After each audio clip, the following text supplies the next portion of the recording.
তো আমরা এই মুহূর্তে এই ভিডিওর মধ্যে কথা বলবো গৌতম ঘোষের পরিক্রমা সিনেমাটা নিয়ে। এবং এই সিনেমাটা দেখে আমি অনেক কিছু জানলাম, সিনেমাটা কেমন লাগলো সেগুলো তোমাদের সাথে শেয়ার করব। প্রত্যেক বছর চৈত্র মাসে একটা স্পেসিফিক সময় নর্মদা, এই নদীটার উৎস থেকে মুখ অবধি একটা পিলগ্রিমেজ হয়, যেটা পায়ে হেঁটে কভার করতে হয় প্রায় 3800 কিলোমিটার মতো। এবং এটা কমপ্লিট করতে অনেকটা সময় লাগে, 200-250 দিন মতো টাইম লাগে।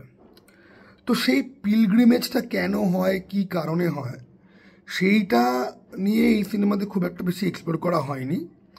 কিন্তু এই পিলগ্রিমেজটাকে কভার করার জন্য, এই জার্নিটাকে কভার করার জন্য একজন ডকুমেন্টারি ফিল্ম মেকার অ্যালেক্স, সে ইতালি থেকে ভারতবর্ষে আসে।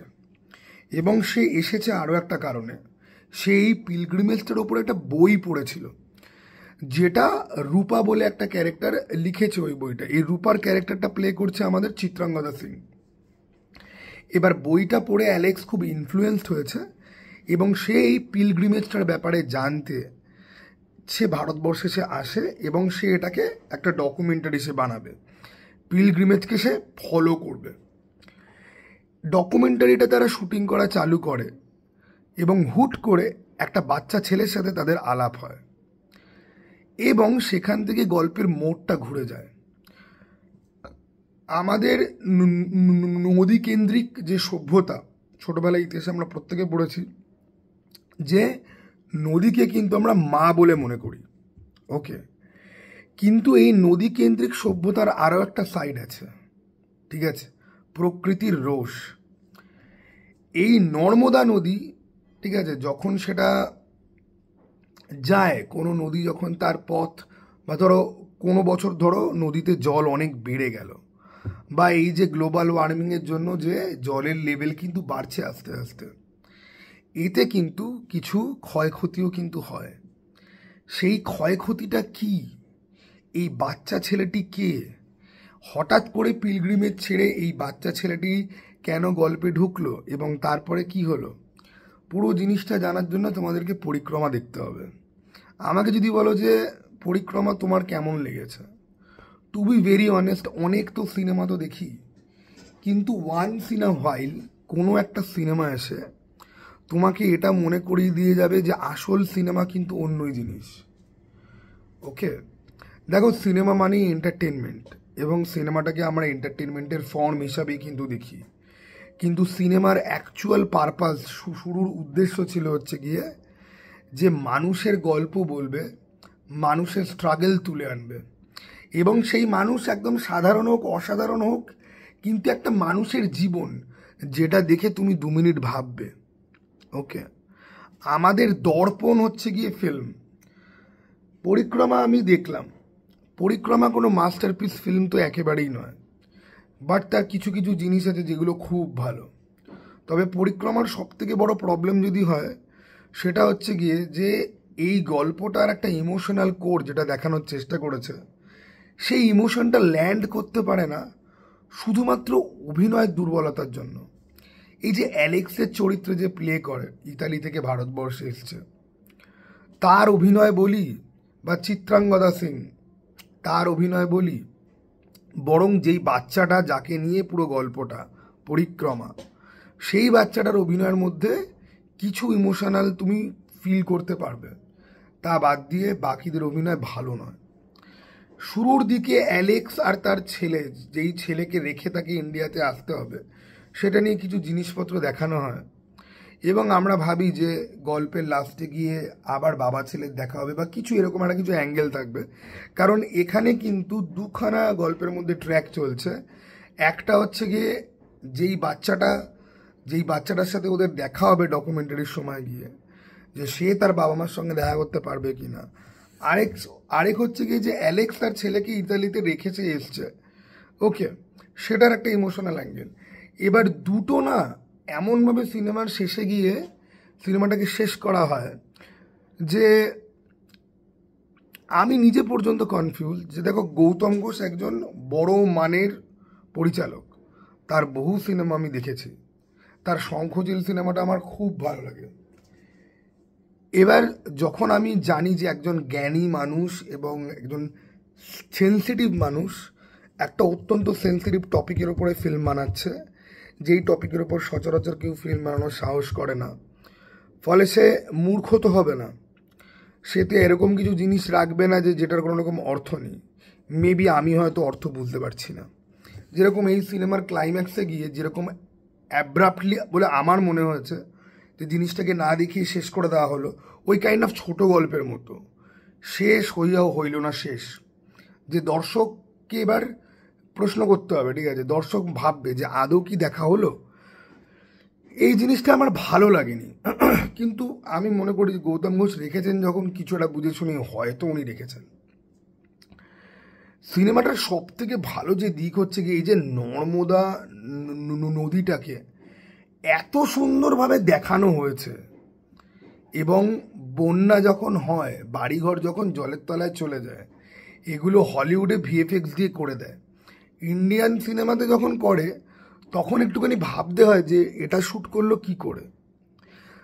নদীটাকে এবং নদীর যে শব্দ, জলের শব্দ, একটা বহমান নদী, তার শব্দ, অডিও আর ভিজুয়াল, নর্মদা নদীটাকে না তুমি লিটারালি তুমি ফিল করতে পারবে সিনেমার মধ্যে।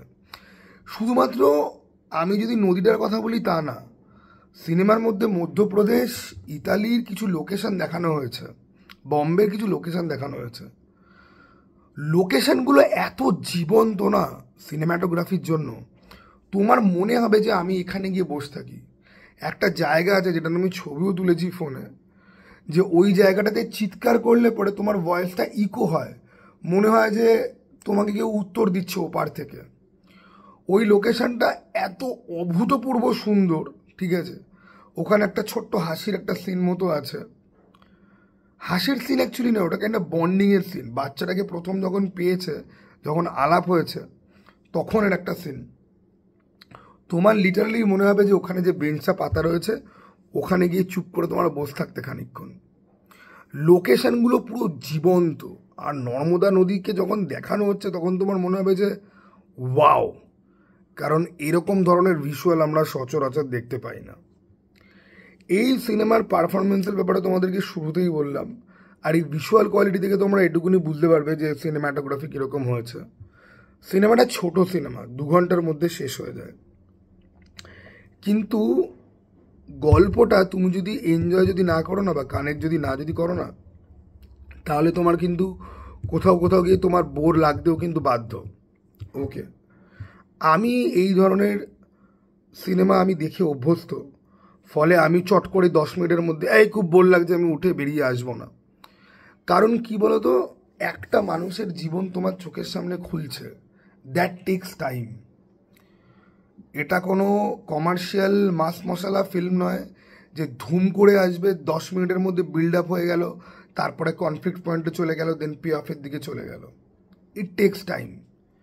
বেসিক্যালি এটা কিন্তু একটা ট্র্যাজেডির গল্প, বাট ট্র্যাজেডিটার কতগুলো লেয়ার আছে, আর সেই লেয়ারগুলো পিল করার জন্য ডিরেক্টর কিন্তু সময় নেয়, এবং সেটা তোমাকে ফিল করতে হয়।